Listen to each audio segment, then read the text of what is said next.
mysterious unmarked cars, blacked out windows, and a forest of antennas have been spotted in southern Nevada as well as some neighboring states. So who are these guys and why are they driving through Las Vegas so often? The I-team went looking for the alleged men in black, and guess what? Found them. Of course they did. George Knapp is here with his exclusive story tonight. Well, as you both know, we started hearing about these weird convoys a few months ago in connection with the story of a UFO crash on the Colorado River. And sure enough, the stories about these unusual trucks and agents inside turned out to be true. What we stumbled on has nothing to do with UFOs, but those vehicles are definitely carrying out a secret and important mission. On a ribbon of asphalt in the Nevada desert, a strange convoy of odd vehicles with darkened windows slides along in relative obscurity. There are no signs or placards to suggest who these guys are, but the telltale license plate says federal government. At a way station near Laughlin, the convoy pulled over to evaluate who we were, so we waited too. As we did, more of the mystery trucks zipped past. Since May, when an unknown object crashed near the Colorado River south of Needles, residents have reported seeing so-called men in black in unmarked vehicles. One of the four-wheel drive trucks with the shell on the back that had like the bumps, radar domes, things like that. They've been seen in the area over the past several months, and sometimes in, many of them, not just one or two. Eyewitnesses say the men in the trucks had a military bearing, close-cropped hair, but wore civilian clothes. Ex-cop Frank Costigan says he chatted with one outside a grocery store. He's wearing a uniform shirt that says Nevada Test Site. I said, where exactly is it? Never did it dawn on me that was Area 51. He says, Area 51. Back at our roadside encounter, the situation grew more tense when one of the trucks pulled up beside us. A man got out, told us to produce some ID, so we asked him to first show us his. I'm a federal agent. The badge was from the NNSA, the National Nuclear Security Administration, the branch of the Department of Energy responsible for nuclear weapons. NNSA is a constant presence in Nevada, particularly at the test site, but it has a little-known elite component which doesn't interact with media.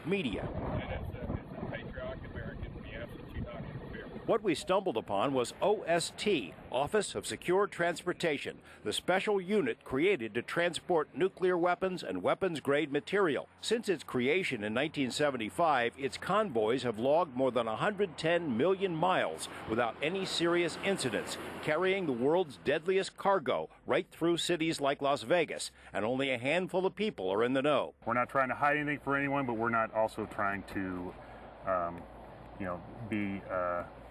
be too overt. Operations Manager Mike Flynn says OST walks a fine line between openness and secrecy. Its existence is not a secret, but its work is classified by necessity. Earlier this year, OST moved into Area 12 of the Nevada test site for specialized training. The I-team is the first TV news crew to get a glimpse into that world. Over the years, OST's fleet of specially modified rigs has created an aura of mystery, especially among long-haul truckers. They think that we're doing all types of different business, and anything from hauling aliens to hauling vast shipments of whatever it is that needs to be placed by the government somewhere. For the records, no aliens, though, right? No aliens. Haven't transported an alien. The 1,200 employees of OST do a few things very well. They drive, they shoot, and they train. Agents are mostly ex-military, special forces, combat hardened. They must pass rigorous background checks, psychological tests, and a grueling 21-week academy. And then they train 800 hours every year, in particular on weapons and tactics, preparing for anything they might encounter on the road. Everything from drunk drivers to hijackers to terrorists.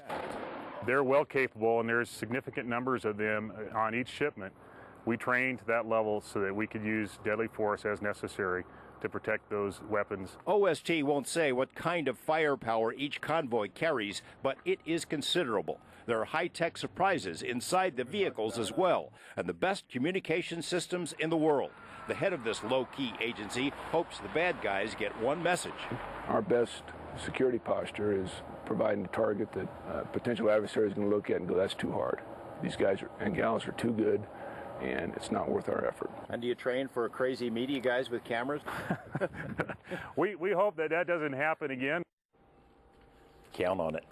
OST won't say much about the capabilities of their vehicles, but we've learned that these machines are so sophisticated that in the unlikely event the agents are taken out, the trucks can defend themselves and will kill anyone who tries to hijack their cargo. And tonight at 11, we'll tell you about these trucks and their tactics, plus the cold, hard facts about nuclear weapons here in Las Vegas, which is the main reason that OST teams are here so often. You're going to see this story. Knight Rider. Yeah, this is very cool. They're very capable people. It seems to me they were amazingly open with you. I would have thought they would have just told you to go away. Well, I think it wasn't their choice. We sort of ran into them and struck up a conversation, and they decided, well, maybe now's the time to tell people about what we do. But we're the first TV crew, news crew, to ever look into this program. And tonight at 11, we'll find out where they're going. Where they're going and what they're up to. All right. Right.